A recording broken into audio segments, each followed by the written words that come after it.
இது எல்லாமே நீங்க வெண்ணிலாவை கட்டிக்கணும்னு திட்டம் போட்டு தானே பண்றீங்க.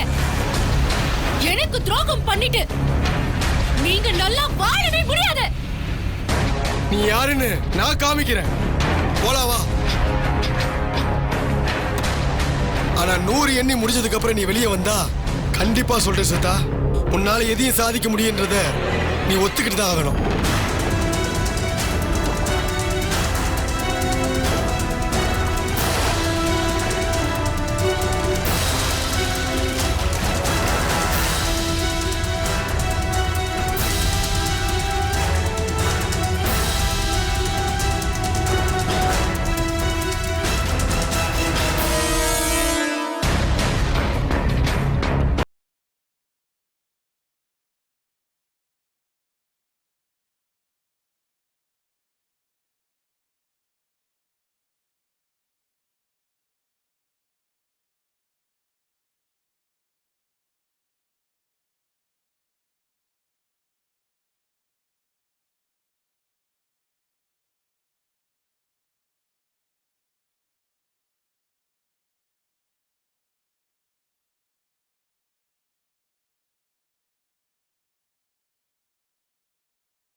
காரியம்னு வந்துட்டா இறங்கி முடிச்சு முழுமையா உனக்கு கொடுத்துருவேன் ஸ்வேதா. இப்போவாது நீ ஜெயிக்க போறதுன்னு ஒத்துக்கிறியா? சொல்லு ஸ்வேதா, ஒத்துக்கிறியா இல்லையா? நட, வீட்டுக்கு போவோம். இத பாருமா, நீ நினைச்சதெல்லாம் நிறைவேறுமா. நீ எதுக்கும் கவலைப்படாத. உன் கால் தூசிக்கு கூட அந்த வெண்ணிலா வரமாட்டா. ஸ்வேதா, தைரியமா வாமா, வீட்டுக்கு போலாம். மனசு விட்டுறாம இரு. ஸ்வேதா வந்து ஊருக்கு போலான்னு சொன்னதே எனக்கு பெரிய விஷயமா பட்டுச்சு. கல்யாணம் அது இதுன்னு போய் அவமானப்படணுமா? எனக்கு ரொம்ப கஷ்டமா இருக்கு. இங்க பாருங்க, உங்க எல்லாருக்கும் அவ்வளவு சந்தேகம் இருந்தா சத்து போன நடராஜன் மேல ஆணையா சொல்றேன், முத்தரச ஸ்வேதா கல்யாணத்தை நடத்த முடியலனா அந்த இடத்துல வச்சு என் தம்பி போன இடத்துக்கு நானும் போயிடுவேன். புரிஞ்சுதா?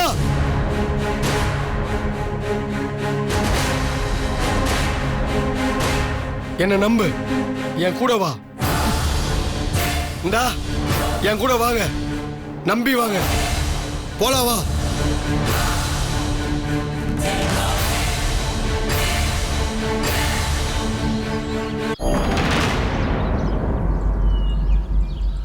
ஸ்வேதா வீட்டை விட்டு போயாச்சு.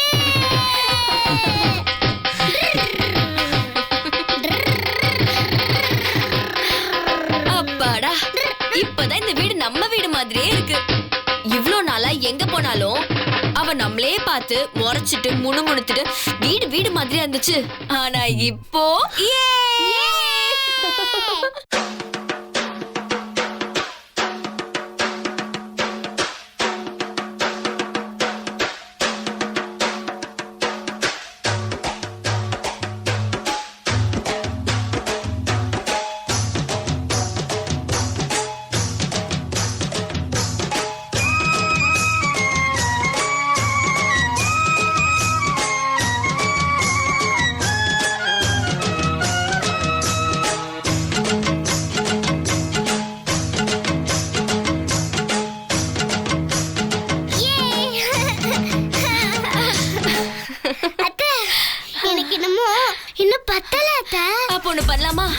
ஸ்வேதா தான் வீட்டை விட்டு போயிட்டால, அவ படுத்திருந்த பெட்ஷீட்ல படுத்தா கூட அவ பாவெல்லாம் நம்ம மேல ஒட்டிக்கும்.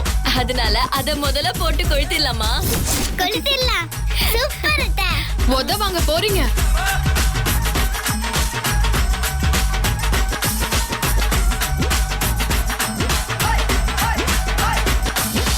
ஒருத்தரை நமக்கு பிடிக்கலனா நாம விலகிக்கணும். அவங்கதான் இப்ப இந்த வீட்டை விட்டு போயிட்டாங்கல்ல, அவங்க பெட்ஷீட் எல்லாம் எரிக்கிறது ரொம்ப தப்பு. அட போங்க அண்ணி, எப்ப பார்த்தாலும் புத்தர், இயேசு, காந்தி மாதிரியே பேசிட்டு இருக்கீங்க. நாங்க கொளுத்த தான் போறோம். பழைய துணியெல்லாம் கொளுத்தணும்னு ஆசைப்பட்டா குடோன்ல நிறைய கிடக்கு, அதை எடுத்துட்டு போய் கொளுத்துங்க. ஸ்வேதாக்கா பெட்ஷீட் எல்லாம் கொளுத்த கூடாது, அது பெரிய தப்பு, பெரிய பாவம். அம்மா தாயே, நாங்க நீ சொன்ன மாதிரி பண்ணிடுறோம். நீ போறியா?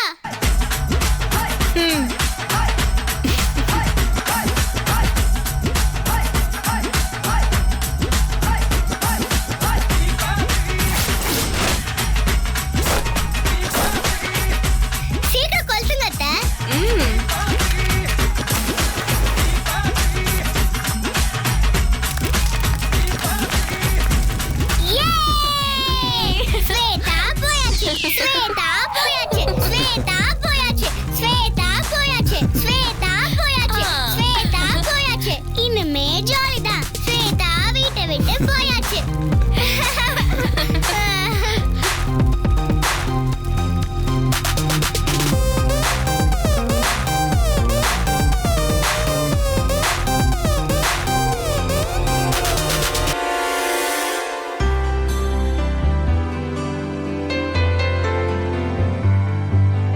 வணக்கம் பூங்கோதம்மா. வணக்கம் வணக்கம்மா.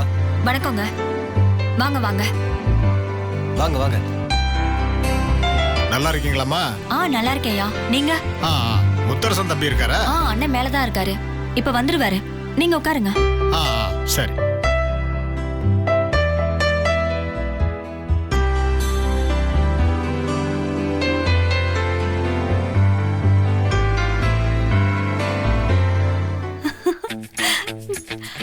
கோவில் திருவிழா முறைக்காக ஊர் பெரியவங்க எல்லாம் வந்திருக்காங்க.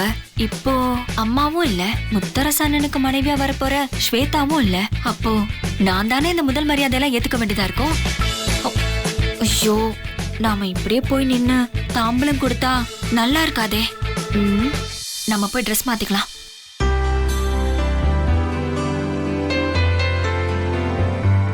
இதோ தம்பி வந்துடுச்சு. வணக்கங்க. வணக்கம் தம்பி. வணக்கம் தம்பி. வணக்கங்க. வணக்கம். வாங்க உட்காருங்க உட்காருங்க.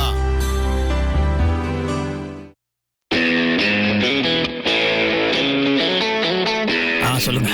வழக்கமா பொங்கல் திருவிழால நீலாம்பரி அம்மா தான் தொடக்கத்துல இருந்து முடிகிற வரைக்கும் கூடவே இருந்து எல்லாம் பண்ணுவாங்க. அவங்க தான் பந்தக்கால் நட்டு தொடக்கியும் வைப்பாங்க. கடைசியில கும்பத்தை தொட்டு கொடுத்து அபிஷேகம் நடக்கிற வரைக்கும் கூடவே இருப்பாங்க. இன்னைக்கு அம்மாவும் இல்லை, அதான் உங்ககிட்ட வந்து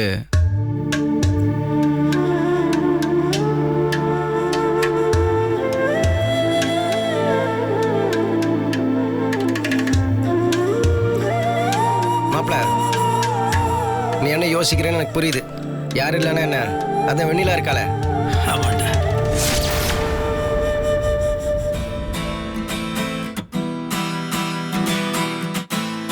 வெண்ணிலா, தாம்பாளத்தட்டுல பூ பழம் பணம் வச்சு எடுத்துட்டு வா. சரி மாமா.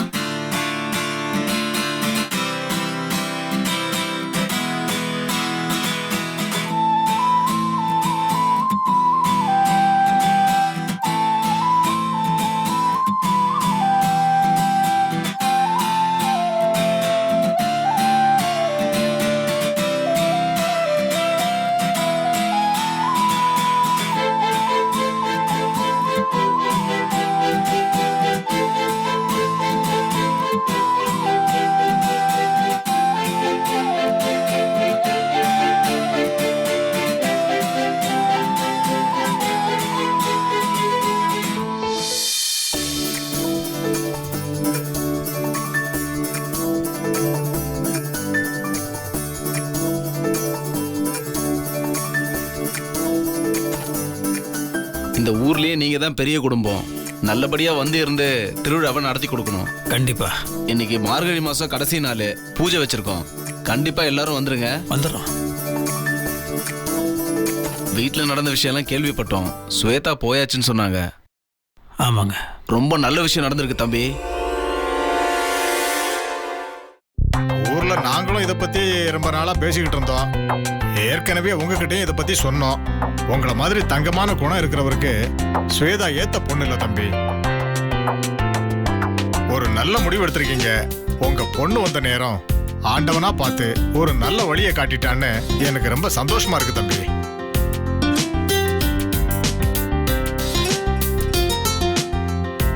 தம்பி, அடுத்த வருஷம் நடக்க இருக்கிற கோவில் திருவிழாவில் நீங்களும் வெண்ணிலாவும் தம்பதிகளா வந்து கலந்துக்கிட்டு விழாவை சிறப்பிக்கணுங்கிறது எங்களுடைய ஆசை.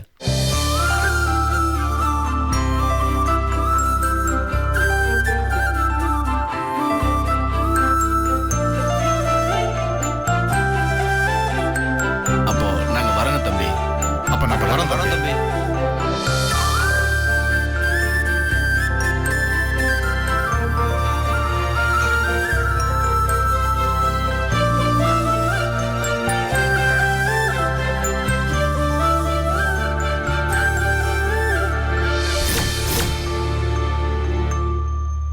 அடுத்த வருஷம் நடக்க இருக்கிற கோவில் திருவிழாவில் நீங்களும் வெண்ணிலாவும் தம்பதிகளா வந்து கலந்துக்கிட்டு விழாவை சிறப்பிக்கணுங்கிறது எங்களுடைய ஆசை.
நீலா அண்ணா என்ன நான் உன்னை கூப்பிடுறேன், நீ சிரிக்கிற, வைக்கப்படுற, தலையாட்டுற. What dream சீக்வன்ஸா? எப்பவும் கனவு உலகத்திலேயே வாழ்ந்துட்டு இருக்க. உன்னோட கனவு நிஜமாக போகுது. நீ கனவு உலகத்தில் வாழ்ந்துட்டு இருக்கிய ஒரு வாழ்க்கை, அதை நிஜத்திலையும் வாழ போற. நீ என்ன பண்றன்னா, மாப்பிள்ளை வீட்டுக்காரங்க வந்திருக்காங்க, நல்லா சூப்பரா காஃபி போட்டு அடக்க ஒடுக்கமா எடுத்துட்டு வரேன். எப்படி அடக்க ஒடுக்குமா? நீ வர்ற அந்த அடக்க ஒடுக்கத்தை பார்த்ததா என் நண்பன் முத்தரசனுக்கு நீ கரெக்டான ஆளா இல்லையான்னு நாங்க முடிவு பண்ண வேண்டியிருக்கும். 100 வருஷம் இந்த மாப்பிள்ளையும் பொண்ணு தான் பேரு விலங்க இங்கு வாழணும். சோழவனத்தில் ஒரு ஜோடி குயில் போலத்தான் களம் முழுக்க சிந்து பாடணும். என் தலைவர் இந்த பாட்டு பாடியிருக்காரு, கேட்டிருக்குல்ல? அதுல ஏகப்பட்ட விஷயம் சொல்லியிருக்காரு. அதெல்லாம் மண்டையில ஏத்திக்கிட்டு அப்படியே அடக்க ஒடுக்குமா இப்படி வரணும். என்ன புரிஞ்சுதா? கம்.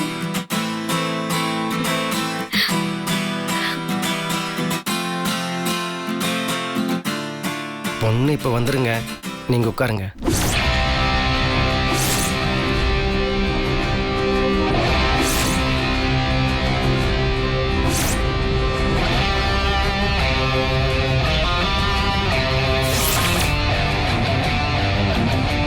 யாருக்காகலாம் ரொம்ப நேரம் காத்துட்டு இருக்க மாட்டோம். பொண்ணை சீக்கிரம் வர சொல்லுங்க. ஐயோ இப்ப வந்துருங்க. நான் கொஞ்சம் அடக்க ஒடுக்குமா வர சொன்னா அத கொஞ்சம் லேட் ஆகுது. சரி சரி, லேட் பண்ணாதீங்க. வெண்ணிலா வெண்ணிலா சீக்கிரம் சீக்கிரம் வா.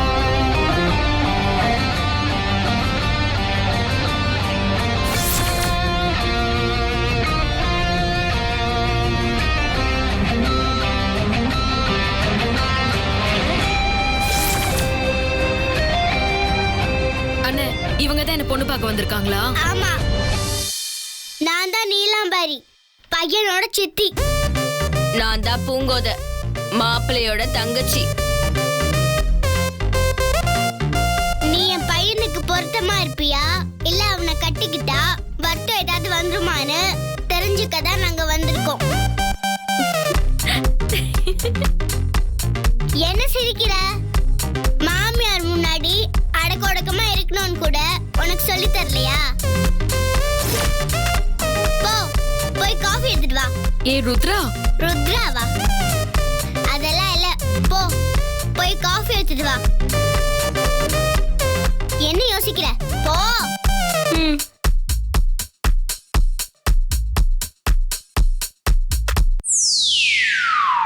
ஸ்வேதா இல்லாம போனதும் இவங்க ஆட்டம் தாங்க முடியல. ரொம்ப ஓவரா போறாங்க. இருக்கட்டும், இவங்க எல்லாரையும் கவனிச்சுக்கிறேன்.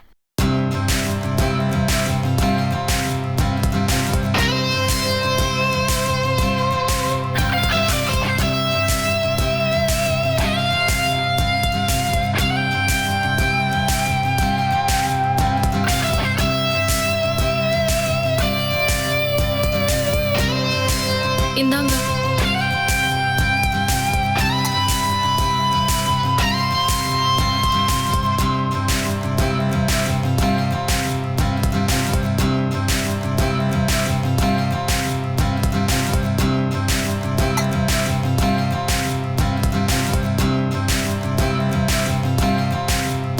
பூங்குதா, நம்ம குடும்பத்துக்கு இந்த பொண்ணு ஒத்து வருமானு கொஞ்சம் மார்க் போடு. சரிங்கம்மா.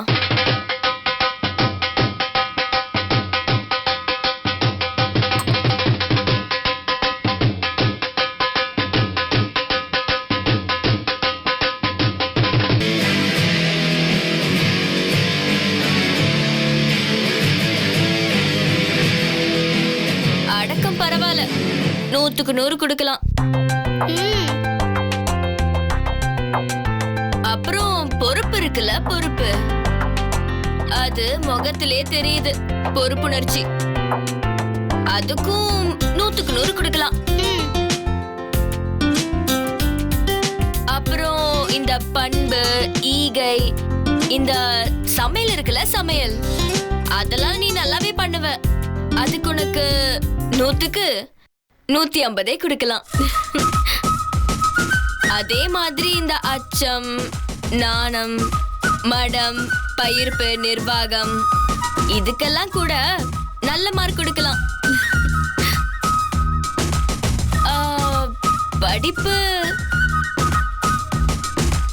ஏய், நீ என்ன படிச்சிருக்க? இதெல்லாம் கேட்காதீங்க. கேட்காதீங்களா? என்கிட்டலாம் எதுதே பேசக்கூடாது. இதுக்கே உனக்கு மார்க் குறைக்கணும். பூங்குதா, ஒரு 5 மார்க் குறைச்சிடு.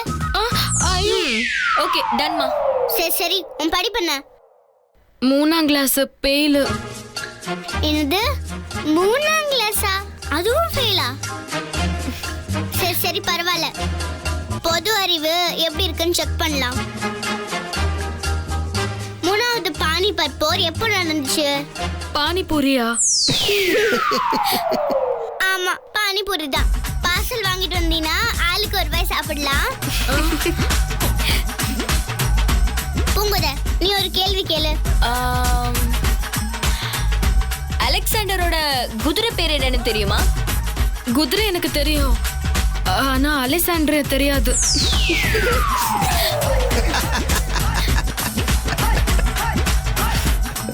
சரி, அசோகர் மரங்களை நட்டாருன்னு எல்லாருக்கும் தெரியும். ஆமா. பரவாயில்லையே, அசோகர் மரங்களை நட்டாருன்னு உனக்கு தெரிஞ்சிருக்கு. Very good. அவர் என்ன மரங்களை நட்டாரு? நம்ம வீட்டுல தோட்ட வேலை பாக்குற அசோக அண்ணனை தானே சொல்றீங்க? அவர் எல்லா மரமும் தான் நடுவாரு. தேக்கு, வாழை, வேப்ப மரம், புளிய மரம், எல்லா மரமும் நடுவாரு. ஐயோ, எனக்கு வர ஆத்திரத்துக்கு உங்களை வச்சு நட்டுற போறேன். சரி பூங்குத, விடு. இப்ப மொத்தமா மார்க் எவ்வளோன்னு சொல்லு.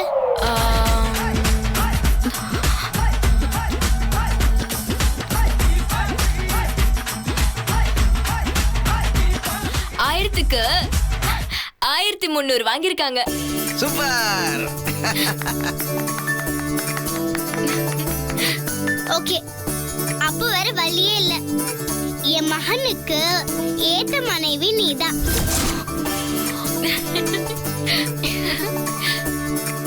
அதுவும் சாதாரண மனைவி இல்ல, ஐஎஸ்ஐ முத்திரை வாங்கின மனைவி. அதனால என்ன நீலாம்பரி வாயால சொல்ற, நீதான் என் மகன் முத்தரசோட பொண்டாட்டி. ஓகே?